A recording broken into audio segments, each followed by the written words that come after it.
Hey guys, welcome to another session of RBTL, or Reading Between the Lines. This is the May 27th edition, one of our biggest contents in a while in terms of the update patch. I'll be going through my thoughts as usual on some of the notes here. I will have to say that for the past week and a half, 2 weeks, that most people had pretty much stopped or halted most of their usual, I guess, Epic 7 activity, other than maybe like RTA, Guild War. But they definitely lowered the amount of hunts they did. If they were very conservative on their resources, they didn't even craft. So like myself, so the last 2 weeks had been pretty slow, but all looking towards this date, towards May 27th here.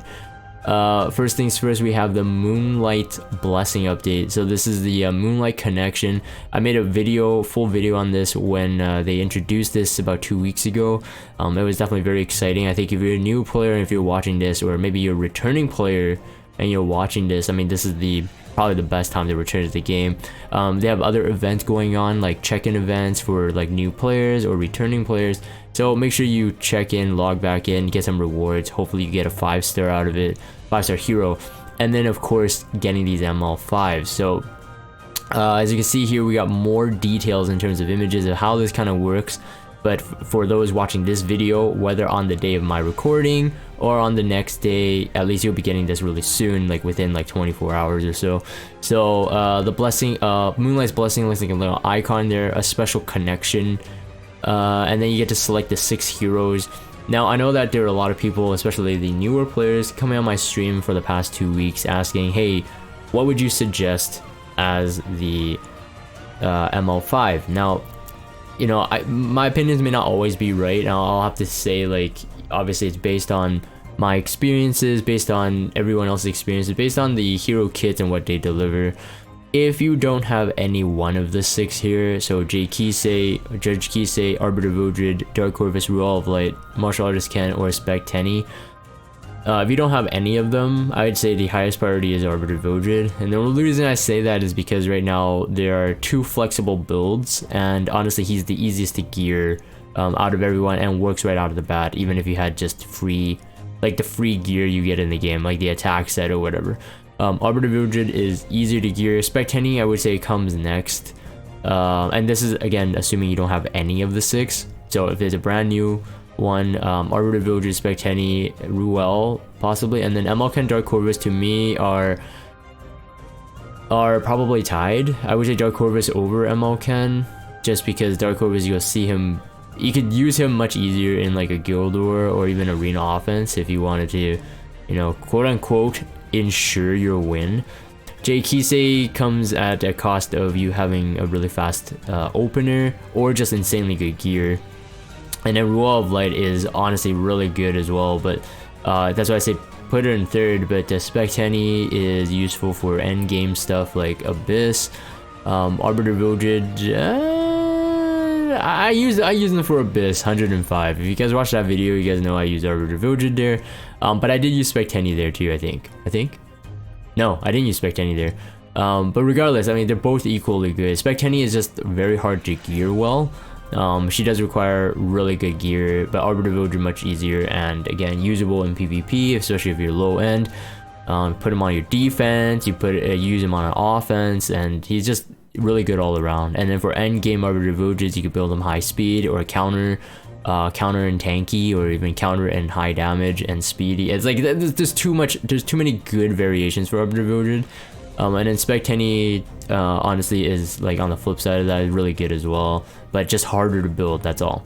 So I would definitely recommend, if you're watching this video, just to get even a hint of, you know, what other content creators are thinking of, and you want my opinion, those are my order. J. Kisei, definitely a lower priority in the list to me. So again, repeat: Arbiter Vodrid, Spec Tenny, Ruel of Light, Dark Corvus, MLK, but Dark Corvus first, MLK, and then J. Kisei. That's my order. Yeah, anyways, so let's see here, a couple important things, I guess. So yeah, obviously they locked it behind kind of like 3 walls: growth, battle, and other. So basically you just have to complete these. I have been nerfing myself or handicapping myself, like right now as I'm making this video. Specialty change Carrot or Researcher Researcher Carrot, I think. Researcher Carrot is very, very good. And she's one of the heroes I wanted to 6-star, but because we got a hint of this 2 weeks ago, that to unlock the Moonlight, you needed to promote like two heroes to level 60, or reach level 60 with 2 heroes. I guess it looks like... It doesn't look like you actually need to promote them. I should have promoted them, but I need to reach level 60. Based on what it says here, the details is that the number of times reached since the start of the mission. So I guess you don't need to actually 6-star them, like it doesn't count that, but I'd rather you have to hit level 60. So I guess if I read carefully enough before, I could have like leveled up to level 59 or something. But if you do have something like that, it's just easier to obtain this. But basically you want to unlock all the missions before you can use them as like a regular hero.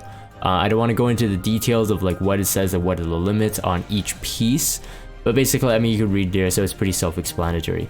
So either way, I had been waiting to technically 6-star 2 heroes, but again, reading this, it says only reach level 60. I mean, it's not too hard, but I mean, it does definitely, you know, the inactive player or the brand new player won't be able to use RB at his full, or whatever 6-star ML you go with, 5-star ML you go with. You definitely need to get to at least gold 1. So it's not like a new player could just jump in and then quickly unlock them. It would take some time for newer players, but again, returning players should have no problem reaching the criteria set here. Very, very low bar. And of course, the players like myself, like the end game, it should be very, very easy. We should be able to do it within a day or even less than. For those who may be asking, what am I going with? I do have all of the ML5s here listed, and I'm going to definitely be going for an RB. There was a mistake or concern I had that was on a mistaken understanding, is that you don't get the copy of the hero if you already own them, but you get the coins itself. I'm wrong. I was wrong. People already said that on the YouTube comments, so I do appreciate those who did comment. I was wrong. You do get the hero, but you get the coins after you actually unlock all of them. So for those who already have, let's say myself, have Arbiter Village, I don't get the coins until I've unlocked all the missions, the removal missions. So it does not a big deal to me. Like I said, the end game player should be able to achieve this very, very quick, almost instantly. Just get the hero. Myself, I'm going for Arbiter Village because having what we call degen RB, which is the counter bruisery type of RB on Moonlight Dreamblade, is a nice to have, especially if you're playing in RTA. But it's just like the 2 builds are so drastic. One's on a counter and decently slow, high damage. One's super fast, high damage. It's really, really tough in terms of a player dedicating one RB type, because sometimes it's better to go with the speed one, sometimes it's better to go with the counter one. It does depend. So having 2 RBs is a luxury, to be honest. I would never have thought I would, or I don't think a lot of people would have thought maybe like a year ago that they would build 2 Arbiter Village, but it is a very feasible option right now. In terms of other heroes being able to build on 2 builds, I don't see too much benefit from it. Of course, you could do the Mimi type, like one's a faster, high damage spec 10 versus like one's a bruiser one to take your enemy or opponent off guard. Let's say an RTA scenario, and then people are like memeing like 250 speed Dark Corvus versus like a very tanky high effect resist Dark Corvus. I mean, you could do all of that too, but our Arbiter Village right now would be probably the best bang for buck. So anyways, that's what I'm going with, in case you guys are wondering. Let's see, skip down here. So new 5-star, wait, did I cover everything here I want to talk about? I think so. It's pretty straightforward. It's pretty straightforward, and once the system is in, just make your selection carefully and do your missions and you get your hero. So a new ML5, Mediator Kawerik. I know that the meme name right now is Mediator Kawerik. I made a video on him, so I'm not going to go into length here. My video on him has not changed. I felt that the route... So for those who did watch the video, I do again appreciate all the comments. I did read all of them, as I promised. I read all of them. If I didn't respond to them, I did read them regardless. A lot of people are saying that, defending that, well, he's still usable. And when I said it in my video, I did say that. I said he is usable. It's just like, would you go out of your way to mola him and then build him but other heroes can do similar to what he does. Although it's like overlapping, it's not identical skill sets. It does overlap in the realm of that, like, you know, I don't see him being used outside of you not having certain heroes that he already has overlapping kits with. So I did say he was, like, he's usable. But the core of that video was not talking about how bad he was. It was mainly talking about just the way that Smilegate releases heroes and then ends up buffing them anyway. Because they do not nerf. So one of the arguments is that because they don't nerf their heroes, they have to kind of give them a weaker kit to start with and then scale up from there. In that sense, I kind of agree. You don't want an overtuned hero and having to nerf. So like one or two of the YouTube comments, that was the argument behind it. But I think that's more defending Smilegate than we really need to. And you guys know my position. If you guys watch my videos and you come to my streams, you guys know my position on the game. I love the game. I love the company behind it.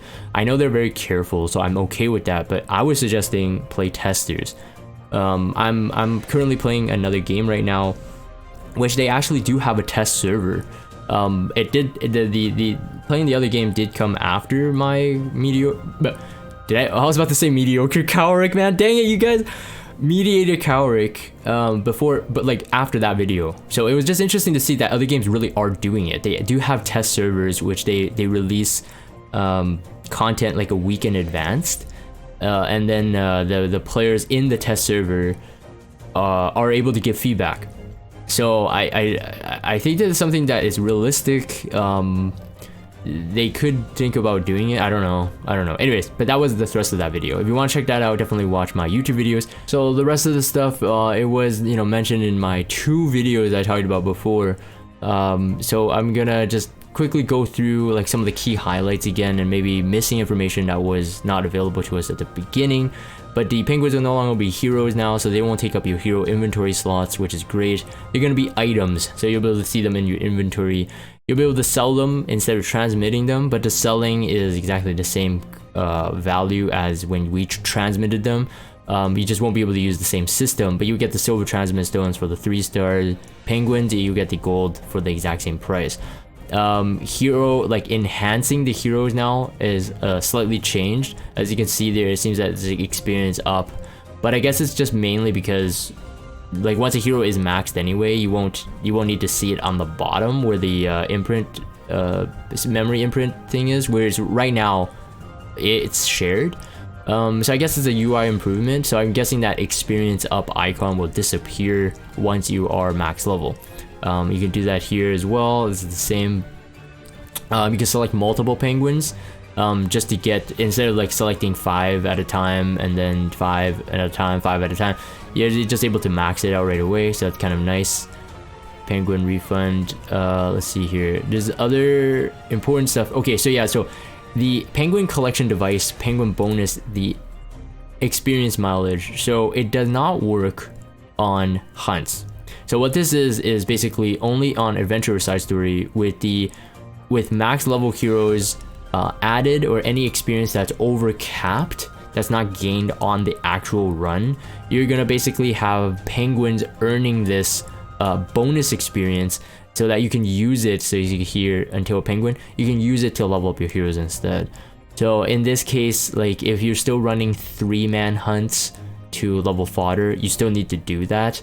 Only in adventure mode and side story mode are you going to get the penguin mileage in order to gain experience to level up your fodder, if that's what you plan on doing. Of course, you can go with leveling fodder at the same time, still remain the same, and then whatever, let's say you have your RB or your cleaver is a max level, whatever experience is overcapped on that hero specifically, that gets added to the penguin collection device, which then will become a penguin. So as you can imagine, if 4 heroes are max level, as you can see here with the Corinne screen, 4 heroes are max level, you're gonna get, of course, more experience because all 4 access experience are going into that penguin, right? So it depends on how you want to do this. Like I'm not sure what would be the best cost, to be honest. I probably will still probably run a couple fodder, but I will probably also run a lot of max level heroes that need friendship leveling. Since friendship leveling at the end of the day, it still costs you runs, and every run costs energy. So it's like, you know, you could do that here. This will basically help us gain skill enhancements quicker than we did before as well, if you wanted to use it that way. Outside of that, you basically just get extra experience that was going to waste in the past. You're getting to use them in the Penguin Mileage, but just keep in mind, again, it only works for adventure and side story mode. So if you're leveling fodder with a three-man hunt team, you still have to do that. Okay, so if that's what you're used to, you still have to do that. Potion of Ascension is basically it's added a new item. It will instantly make a hero 6-star. Right now you can acquire it only from Adventurer's Path. I think in the future you'll probably be able to acquire it somewhere else, like maybe an event type thing. So like, they probably won't give it out a lot, but it's gonna be here, like, you know, probably once or twice, once in a while. And then you get to select the hero right away. So in the past, when you had the 6-star hero, you did have to get them to level 50. From this menu, it would seem that you could just straight up get to level 50, or sorry, 6-star, but they can remain at, let's say, level 1. So like, let's say for example on the screen there, you got Kisei, you got Charlotte, you got Vodra, they're all level 1. You can 6-star them right away, but they'll still remain at level 1, as it says the item does not affect your hero's level.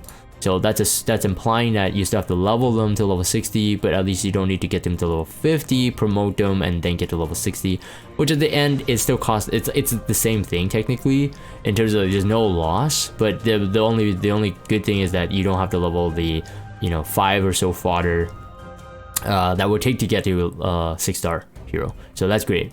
Side story improvements. I'm just gonna skip down here. A couple of these new stages. You get a bit of stuff. Where it's like, it's okay.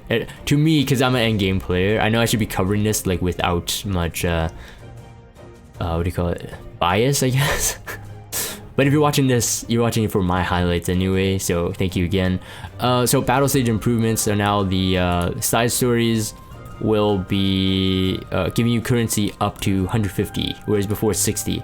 Now if you do have the pets with the skills that actually multiply by a certain percent how much side story currency you can get, that will be applied to the 150. So that's quite a significant jump. And also the stuff that you get from like each fight is a lot better. There's a lot of gold costs, as you can see here. So guarantee a level 44 regardless. So it's just equipment, regardless of the difficulty of the stage. And then the equipment drop is reduced about half. Okay, and then charm drop rate will be increased by 3 times. They did talk about that before, so instead of using the little fodder that you get in terms of the gear fodder to enhance, you get charms, which will be lower gold cost in general for enhancing gear, and then also a more experience. So this is a good thing. This is one of the things that they were trying to push for a better quality of life in Epic 7. The gold rate will also be slightly decreased, but it says, however, the extra gold rate will be increased, offsetting the potential loss of gold gained. So that's just it's offsetting, so basically nothing should be changing. The change will differ depending on the difficulty level. And then the experience gained from battle balance more based on the difficulty level, so more balanced experience. Before there was like trick where like if you wanted more hero experience, you wanted to do like, I think the 20 energy run or something like that, and then if you wanted more currency, you do the 30 energy run, but you get less hero experience, etc, etc. So yeah, so continuing down, these are just the quests, the thing on the sidebar.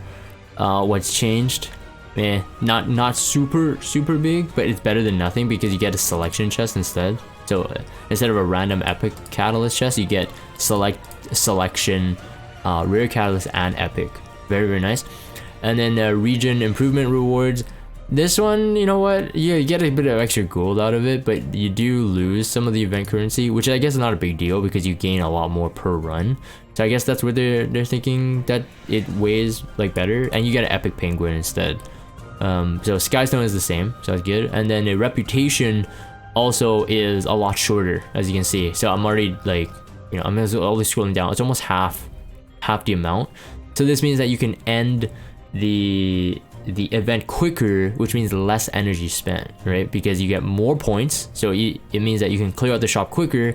And then for those who are min-maxing the reputations, you don't have to use as many energy, or as much energy rather, to be able to complete it. If you're one of those people who have to complete every reputation, the rewards seem to be about the same and better, so that's fine. The exchange shop, so just this is slightly changed. So just modified the greater artifact charm selection chest, so charm selection chest, so just better stuff. And then the rare friendship item, and this is that item that allows you to gain friendship experience, right? So there's that lantern thing. I wonder if they're keeping the same. I'm assuming they're keeping the same icon, so it's like a lantern shape. But you get them for the you get fire, ice, or earth depending on the element of that side story. So the banner. So for example, we're getting Ildenav. I think that's how you pronounce it. We're getting Ilnav. I'll just say Ilnav. We're getting Ilnav, so she's fire. I'll be making an Ilnav video separately outside of this one. So if you want to hear my thoughts on that, make sure you're subscribed or watch that video when it's out. But otherwise, we'll be getting the fire one, and that's how they explain that's how it will work. Specialty change, I'm not gonna talk about this too much. UIs has changed. The way to get them is easier now, a lot easier. Connection heroes also changed in terms of that. Now you can get Angelica, so you don't need to re-roll it. I know that apparently there are still some videos out there, or people who think that you should re-roll for Angelica, which is interesting. I do disagree with that, but now you can get it from a connection, so that just makes it a lot easier. And then let's see here, let's keep moving. Selective summon, this is one I want to touch upon because I do think that it's important to warn players. I know that for players who may be watching older videos about re-rolling and stuff, just remember that, and they make it very clear here, that when you do this, you have 30 selective summons. While you can record one, let's say your best one, you can record the summon results, and you can always refer back to it, like you can choose. You only get to roll it once, okay? So like once you get to the 30, make sure you have already recorded something that has high potential, right? So at the end of the day, you're gonna get at least 2 that are good and for you to choose from, but a guaranteed 5-star hero will come from the first summon, 10th summon, 20th, and then 30th summon. Unless you get lucky in between that, just make sure you're always recording the best one and then comparing the 2 at the end. Once the 30 is up, you got to make your choice. You have no more chances, assuming you're not re-rolling. But if you are re-rolling the game, then yeah, that's different. Later on in the game, when episode 3 will end, we have pre-announcement, not in this patch note, but we did 2 weeks ago, pre-announcement of Selective Summon 2.0, which is that will be the kind of reward for the end of episode 3. So for players watching or waiting for that, just keep in mind that system will be in place. But when that patch comes, I'll do a reminder of that. You cannot re-roll, right? You don't want to re-roll episode 3. But yeah, you just gotta save and make sure you know what you want. Hopefully you get lucky, right? That's the thing. It's not like a 5-star selection thing. It's kind of like you can lower the RNG cost, you'll still get something maybe usable, hopefully, but hopefully you just get lucky. Okay, let's just keep going here. Okay, so wait, this is important here. 30 opportunity to summon, but can only confirm one of them. Players can record summon results to confirm them afterward. Drop rate selected summon is different from other types of summons. There's also a limited hero pool, so no new heroes will be included in the selective summons. So just keep that in mind. And then and I think it will be changed for the selective summon 2.0 when we get it, but we'll talk about that when it does arrive. Players will only be able to receive 1 5-star hero or artifact per summon. I think that's pretty important to know anyway. Yeah, so 5-star hero guaranteed will be on those summons, said summons. Okay, so anyways, so basically I think what this means is that you don't want to keep rolling until you find a 5-star artifact and 5-star hero. You can only receive 1 5-star. I think that's what it means. So just to keep that in mind. Arena Skyward season ending, and then improvements on the new seasons. I think the biggest one, honestly, I mean, the equipment cost for those who already emptied out the shop, that feels bad, man. But whatever, who cares, right? Like, I mean, if you're playing the game, I don't think it matters that much. Reputations will be added, and then the reputation, so you get a bit more conquest points as a reward. The big one I think would be the scoring for arena, and then also blind day when I'll be changing to hidden arena. So hidden arena is champion 5, or champion and legend. It'll be active every day. So for those who are familiar with blind day, it's now going to be every day from champion upwards, which is definitely better in terms of like it's more competitive. I think they're gonna go as far as like hiding the frames, hiding the names, of course, and then hiding the team comp. So technically, and then the names. Oh, did I say the names? Technically, you won't be able to tell who you're hitting. I think the only way you can tell is by looking at the points, I think, and then like the total ranking. I don't know if actually they were gonna keep the total ranking names like open. I'm not quite sure. I'm assuming so, because right now even on blind day you can sort of tell who's who. So I'm not quite sure if they're gonna change that. And then the victory points are going to be back to the way it was, I think, the season prior. So it's actually gonna be a lot worse if you lose, let's say, to a person with a lower points or something like that, and you're gonna gain a lot more points for actually winning. So as you can see there on the chart, so very, very cool. And then the Flan banner, man, what a freaking bait. We just had a Flan buff, and honestly, she's literally the definition of power creep. If you're gonna talk about power creep, not in the terms of like meta, but just power creep in terms of just, she outshines Ice Tywin in almost every way. She has a full team death break. She has even CR pushback, man. That's something that Tywin didn't even have. She has I think she has Dispel. Is it Dispel S1? And the S2 is attack buff with CR boost and crit damage buff. And she can soul burn for an extra turn. So I mean, there's literally nothing she can't do that Tywin can do. Both of them would technically need book to be able to do the S3 into the S2. Some people actually use Flan the secondary Aux slots too. In most fights, you can literally just use the S2. You don't even need the S3. So let's say, for example, a Guild War comp that I like using a lot is like Aux slots into Operator Secret and to CDOM. People who run FCCs and don't have any way to deal with those two nukers, that's a usual like easy win. I recently talked to one of my patrons on just telling him like he wanted basically 2 Aux slots. I'm like, just build Flan. She's literally Aux slots 2.0 because she can do the 40% CR boost, which is if it's like a Guild War offense or whatever, it's just as good as Aux slots, to be honest, in a lot of scenarios. Obviously I know like the Sage Ball, Politis, I mean, it's not the same, but in most scenarios it works exactly the same, but better, because you get 50% more crit damage on the person you're pushing anyway. So Flan very good, and then the artifact is really good on her as well. I mean, it's probably her best in slot artifact for cleave comps. I skipped her the first time. Now that she's returned, she's kind of baity, but I don't know, maybe I'm gonna wait for Selective Summon 2.0, given a couple months or something. But otherwise, if you have some Spirit bookmarks, she is actually good, I won't lie about that. Very good into the cleave comps right now, especially in Arena. Guild War probably also very usable, but Arena I'd see probably her use more. Again, Politis is still kind of counters her, but anyways, you get my point. She's good. She's just better than Blue Tywin. Celine back already as well. I'm very surprised, but unless you don't have her, definitely skip.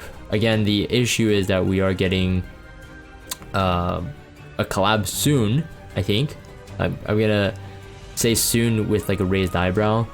We don't have any more info on it, not to my knowledge. So we'll see. You probably want to save your bookmarks. Just if it's a collab, it's a limited hero, and if it's good, then you're gonna regret it anyway. But I'm just saying, if you have spare, maybe Flan, Celine, maybe. Check-in rewards updated. Now instead of 2 molas a month, you get 4. That's mainly the big change there.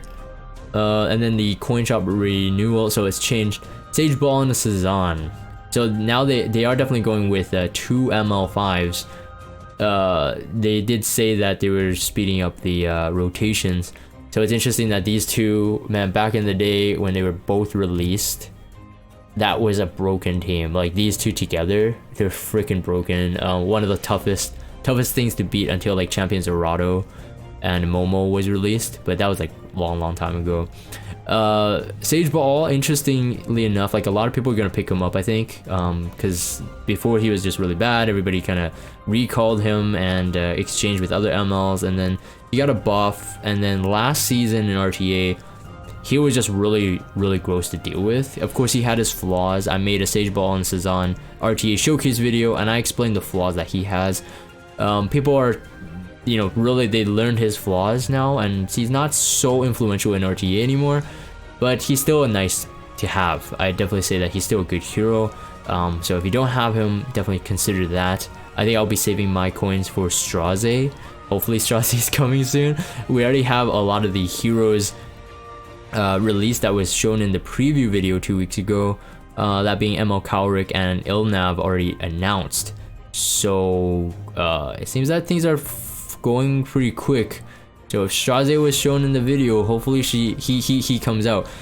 I was still thinking though, where is that golden hair Angelica that we saw last year? Hopefully no one forgot about her. I think she was supposed to be hyped. I remember even one global stream, the Epic 7 official global stream, they were talking about that too. And then all of a sudden, like, she's just gone. I don't even know if that's even going to be a hero anymore. Yeah, ML Kawazu a bit late as well. But he was shown last year as well. So I don't know. Maybe ML Charles won't be here that quick. Maybe Straze won't be here that quick. But pretty excited about that.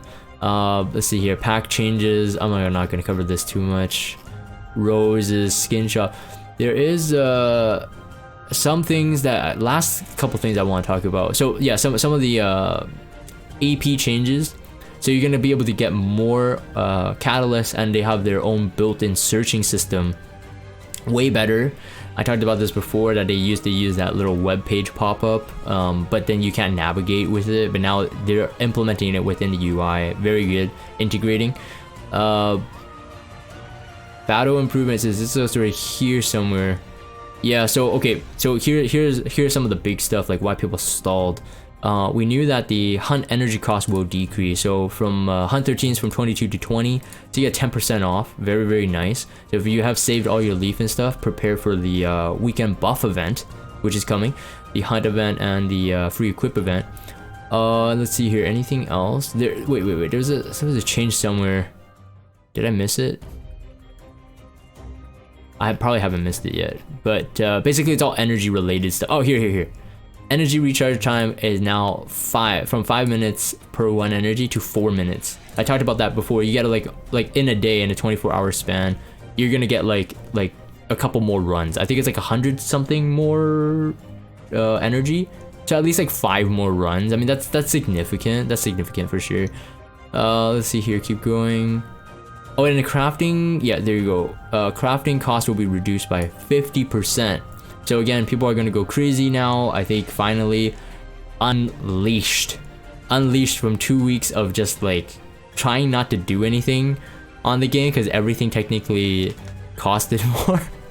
I think there's somewhere here that it should be talking about the enhancement experience being lowered as well. I may have missed it, but it was supposed to be part of this patch.